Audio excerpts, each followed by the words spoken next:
जय हिंद दोस्तों। आज आपको मैं दिखाऊंगा असीगढ़ का वो किला। न सर झुका न झुकी तलवार, और यही थे वो पृथ्वीराज चौहान, जिसका किला आज भी आपको बताएगा उस समय में किन विकट परिस्थितियों में इस देश की रक्षा करने के लिए, किस तरह से दुश्मनों से बचाने के लिए एक बेहू रचना रची जाती थी। और फिर एक आपको याद भी आएगा कि कैसे सम्राट के साथ धोखा किया गया और कैसे इस हिंद को उन आक्रांताओं के अधीन रख दिया गया। इसी में वो चंद्रबरदाई कवि मान लो, चाहे उस समय का मंत्री भी मान सकते हो, जो कि अगर देश के ऊपर, अगर राजा के ऊपर विपत्ति आती है तो उसके जो मंत्री हुआ करते हैं या जिनकी राष्ट्र के प्रति निष्ठा हुआ करती है, वो भी कभी यहाँ आए हुए होंगे, क्योंकि इस किले का निर्माण करीब करीब 900 ईस्वी पूर्व किया गया था। जब 1192 में जब धोखे से पृथ्वीराज चौहान को उन आक्रांताओं ने कैद कर लिया था, तभी चंद्रबरदाई नाम का कवि भी उसके साथ उस अफगान की उस बंजर भूमि पर गए थे, जहां पर उनको कैद करके ले जाया गया था। बताते हैं कि ऐसी निष्ठा शायद ही संसार में कहीं मिलती हो, और उस रणनीति के तहत चंद्रबरदाई ने कैसे, जब महाराज की आंखों में वो सलाखें डालने के बाद वो अंधे हो गए थे, तब चंद्रबरदाई ने ही आइडिया दिया था कि कहां पर वो सुल्तान बैठा है। तब कहा था कि 24 गज 4 बांस 8 उंगल प्रमाण, और ता के ऊपर बैठा है सुल्तान मच चुका चौहान। तब उसने उसको मार गिराया था।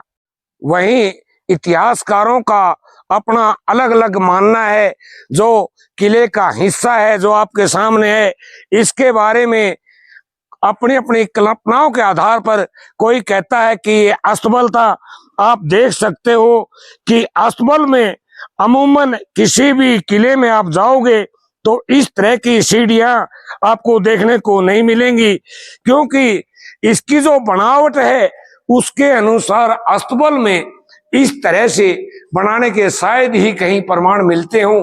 आप देखोगे कि ये छोटी छोटी ईंटों से और चूने के साथ में उस समय में जो भी कारीगर रहे होंगे, उन्होंने कितनी मेहनत करके इसको बनाया। इसकी मजबूती से आप हिसाब लगा सकते हो कि 1192 के बाद यहाँ आक्रांताओं ने अपना कब्जा किया, चाहे औरंगजेब रहा हो या बाहरी इसके बाद में अंग्रेज भी आए, लेकिन इसकी मजबूती से ये पता चलता है कि उस समय के जो कारीगर थे, जो इंजीनियर थे, वो कितने समझदार थे और कितने पढ़े लिखे थे।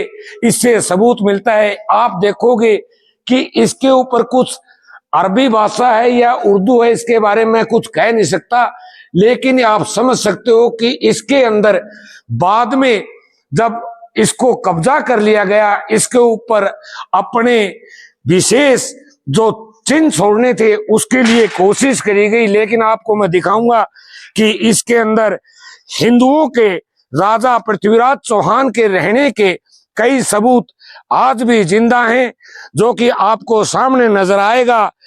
एक इसको कई तरह से बताया जाता है। कोई इसके बारे में कहता है कि ये रानियों का स्नान घर था, लेकिन ऐसा लगता नहीं है कि ये स्नान घर रहा होगा, क्योंकि इतनी हाइट से, जिससे आपको नजर आएगा कि हांसी का एरिया, जो कि इस हाइट को देखते हुए उस समय में इसका निर्माण पानी के लिए किया गया होगा, जिससे कि आम जनता और किले के लिए पानी की कोई कमी न हो। वहीं किले के इस हिस्से में आप देख सकते हो कि उस समय की ईंटें आज भी हैं। किस तरह से पानी को सुरक्षित रखा जाए और कैसे जनता तक पानी पहुंचाया जाए, और किले की जो सैनिक व्यवस्था थी उसमें पानी की किसी प्रकार की कोई कमी न रहे। इससे आप देख सकते हो कि कितनी मजबूती से बनाया गया था, ताकि अगर लड़ाई के दौरान दुश्मन के सबसे पहले निशाने पर हुआ करते हैं पानी और राशन और हथियार। आपने देखा होगा कि अगर पानी जिस फौज के पास नहीं होता वो लंबे समय तक लड़ नहीं सकते। इसलिए यहाँ पर पानी को संरक्षित करने के लिए कितनी मजबूती से इसको बनाया गया। आप देखोगे कि इसके अंदर पानी का एक किस्म से एक झरना टाइप भी है, जो पानी साफ होता रहा होगा ताकि पीने के लिए पानी की कोई समस्या पैदा न हो। इसके अनुसार आप देखोगे कि इसके पानी के जो रखरखाव, इसकी एक मानक तरीका नापने के लिए भी एक तरीका अपनाया गया हुआ उस समय में, कि जिसकी जितनी हाइट में आप पानी आएगा, अगर ज्यादा पानी आएगा तो इसके बाद जो जिसको आप अंग्रेजी में ओवरफ्लो कह सकते हो, उसको निकालने के लिए भी रास्ते बनाए गए थे। तो आप देख सकते हो दोस्तों कि कितनी मेहनत से उस समय के उन राजाओं ने, उस समय के उन कारीगरों ने कितना मेहनत करके इस भारत को बनाए रखने का प्रयास किया हो। किले के इस हिस्से में आप देखोगे कि जब बाहरी आक्रांताओं ने यहाँ पर अपना राज्य स्थापित कर लिया, उसके बाद धर्म को बर्बाद करने के लिए, यहाँ के समाज को तोड़ने के लिए उस समय के ये जो आप मूर्तियां देख सकते हो जो कि हिंदू धर्म की गवाही सीधा सीधा दे रही हैं,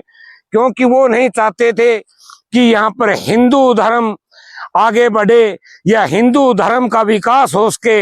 उनकी एक नियत थी, वो आक्रांता चाहते थे कि कैसे भी इस देश को, इस संसार को एक धर्म विशेष से ही जोड़ दिया जाए। आपको मैं दिखाऊंगा कि अशोक स्तंभ की तरह ही यहाँ पर कुछ ऐसी चीजें भी हैं जो आप देखोगे कि उसके ऊपर नक्काशी भी उस समय की एक अजीब ही छाप छोड़ती है। आप देखोगे कि इसके ऊपर पैर के भी निशान हैं। समय के अनुसार ये धीरे धीरे बदलता रहा। आक्रांताओं ने अपनी मोहरें लगाने की पूरी कोशिश करी, लेकिन इस देश के लोगों ने कभी उस चीज को स्वीकार नहीं करा। आप देख सकते हो कि भले ही आज ये जर्जर हालत में है, लेकिन आप समझ सकते हो कि उत्तर भारत में जो दिल्ली को बचाने के लिए उस समय में जो किले विकसित करे गए, उनमें से ये अहम भूमिका था। यहीं से एक रणनीति करी जाती थी दुश्मन को उसी के हिसाब से फंसाने के लिए, लेकिन उन गद्दारों ने, उन धोखेबाजों ने उस 61 केजी की तलवार को भी नहीं चलने दिया। इसलिए कहा जाता है कि अगर राष्ट्र सर्वोपरि है, जाति और धर्म बाद में है। जो राष्ट्र के लिए होता है उसको जाति धर्म फ्री में मिल जाया करते हैं, और जो राष्ट्र के लिए नहीं होता उनको हमेशा के लिए गद्दारों की परिभाषा से संबोधित किया जाता है। तो दोस्तों, आपने यहाँ तक वीडियो देखा। ये जो दोस्त हैं ये नारनौल से आए हैं, जिससे ये जो पुरानी संस्कृति को जो चाहने वाले लोग हैं वो आज भी यहाँ आते हैं। लेकिन सरकार से मैं अनुरोध करूंगा कि यहाँ पर वो सुविधाएं मुहैया कराई जाए, जिससे कि यहाँ को पर्यटन को भी फायदा हो उसके। जय हिंद दोस्तों।